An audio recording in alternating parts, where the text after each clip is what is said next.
নমস্কাৰ, active study আছামৰ আন এটা গুৰুত্বপূৰ্ণ ভিডিঅ'ৰ সৈতে স্বাগতম জনাইছোঁ।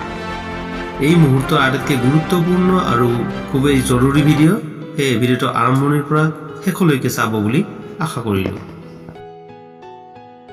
আৰু ভিডিঅ'টো ভাল লাগিলে অনুগ্ৰহ কৰি লাইক এটা কৰাৰ লগতে শ্বেয়াৰ কৰি দিব। বিজ্ঞাপন ওলাইছে অসম চৰকাৰৰ সমাজ কল্যাণ বিভাগৰ অধীনত কঠীয়াতলী শিশু উন্নয়ন প্ৰকল্পত খালী হৈ থকা অংগনৱাড়ী কৰ্মী সহায়িকা হিচাপে স্বেচ্ছামূলক সেৱা আগবঢ়াবলৈ ইচ্ছুক মহিলা প্ৰাৰ্থীৰ পৰা আবেদন পত্ৰ বিচৰা হৈছে। নিম্নলিখিত চৰ্তাৱলী সাপেক্ষে স্বেচ্ছামূলক সেৱা আগবঢ়াবলৈ ইচ্ছুক প্ৰাৰ্থীসকলে এই কাৰ্যালয়ৰ দ্বাৰা যোগান ধৰা নিৰ্ধাৰিত প্ৰপত্ৰৰ যোগেদি যাৱতীয় তথ্য আৰু নথি পত্ৰসহ আবেদন কৰিব পাৰিব। আবেদন পত্ৰৰ লগত দুখন পাছপোৰ্ট আকাৰৰ ৰঙীন ফটো গাঁঠি দিব লাগিব। খালী থকা পদৰ তালিকা এইটো গাঁও পঞ্চায়ত দিছে। এই 1ৰ পৰা চাওক 42 নম্বৰলৈকে, অৰ্থাৎ 42টা কেন্দ্ৰত ল'ব কৰ্মী আৰু সহায়িকাৰ পদৰ বাবে। গাঁও পঞ্চায়তৰ নাম দিছে 1 বৰমপুৰ, কেন্দ্ৰৰ নাম নং আৰু নাম 3 নং ঘগৰগাঁও, পদৰ নাম অংগনবাড়ী কৰ্মী, কেন্দ্ৰ এলেকা জৰীপ এলেকা লাগিব। এনেকৈ 1ৰ পৰা 42 নং মই লাহে লাহে উঠাই দি আছোঁ, আপোনালোকে চাব পাৰিব। যদি এডভাৰটাইজমেণ্ট লাগে আপোনালোকে কমেণ্ট বক্সত কমেণ্ট কৰিব, মই দিবলৈ চেষ্টা কৰিম। মই এতিয়া চৰ্তাৱলী পঢ়ি দিছোঁ কি কি লাগিব। অংগনবাড়ী কেন্দ্ৰ কৰ্মী সহায়িকা পদৰ আবেদন কৰা প্ৰাৰ্থীসকল সংশ্লিষ্ট অংগনবাড়ী কেন্দ্ৰৰ জৰীপ এলেকাৰ স্থানীয় মহিলা প্ৰাৰ্থী হ'ব লাগিব। আবেদন কৰা প্ৰাৰ্থীসকলৰ বয়স 1/1/2023 তাৰিখত 18 বছৰ 44 বছৰৰ ভিতৰত হ'ব লাগিব। অংগনবাড়ী কেন্দ্ৰৰ কৰ্মী পদৰ বাবে শিক্ষাগত অৰ্হতা অসম চৰকাৰৰ দ্বাৰা অনুমোদিত বৰ্ডৰ পৰা উচ্চতৰ মাধ্যমিক পৰীক্ষাত HSSLC উত্তীৰ্ণ হ'ব লাগিব, অৰ্থাৎ তেওঁ লগতে নম্বৰৰ তালিকা মাৰ্কশ্বিট গাঁঠি দিব লাগিব। যদিহে উচ্চতৰ মাধ্যমিক পৰীক্ষাত উত্তীৰ্ণ প্ৰাৰ্থী পোৱা নাযায় তেনেহ'লে হাইস্কুল শিক্ষান্ত পৰীক্ষাত HSLC বা HM হাই ছেকেণ্ডাৰী নাপালে মেট্ৰিকো চলিব। উত্তীৰ্ণ প্ৰাৰ্থীৰ আবেদন গ্ৰাহ্য কৰা হ'ব। এই ক্ষেত্ৰত KK হেণ্ডিক মুক্ত বিশ্ববিদ্যালয়ৰ পৰা কোনো উত্তীৰ্ণ প্ৰাৰ্থীক HSSLC বা HSLC উত্তীৰ্ণ প্ৰাৰ্থীৰ সমতুল্য বুলি বিবেচনা কৰা নহ'ব।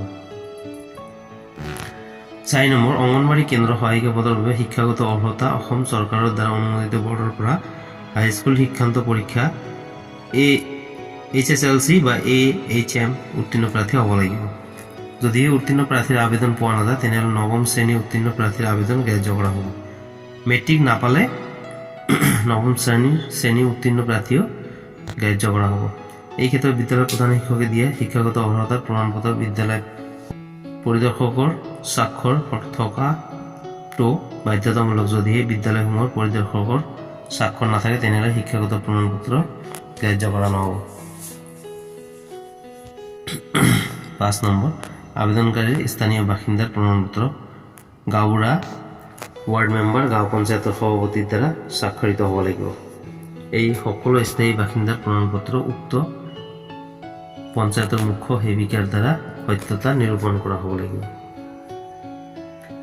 উচ্চতৰ মাধ্যমিক শিক্ষান্ত পৰীক্ষাত বা হাইস্কুল শিক্ষান্ত পৰীক্ষাত পোৱা নম্বৰৰ ভিত্তিত আৰু বিভাগে যুগুতোৱা নীতি নিয়মৰ মাজেৰে মৌখিক সাক্ষাৎকাৰৰ ভিত্তিত সকলো পদৰ প্ৰাৰ্থী বাছনি কৰা হ'ব। বিশেষভাৱে সক্ষম ব্যক্তিৰ বাবে 3% পদ সংৰক্ষিত থাকিব। বিশেষভাৱে সক্ষম প্ৰমাণপত্ৰ লগত গাঁঠি দিব লাগিব। অংগনবাড়ী কেন্দ্ৰ স্থাপন হোৱা কেন্দ্ৰীয় এলেকাৰ বিবাহিত মহিলাকহে বিবেচিত কৰা হ'ব, কিন্তু বিধৱা বা বিবাহ বিচ্ছেদ মহিলাক এই ক্ষেত্ৰত অগ্ৰাধিকাৰ দিয়া হ'ব। এই ক্ষেত্ৰত প্ৰমাণপত্ৰ লগত গাঁঠি দিব লাগিব। 40%তকৈ বেছি থকা গাঁও, অনুসূচিত জাতি, অনুসূচিত জনজাতি, চাহ জনজাতি থকা লোকে আবেদন পত্ৰ দাখিল কৰিব পাৰিব।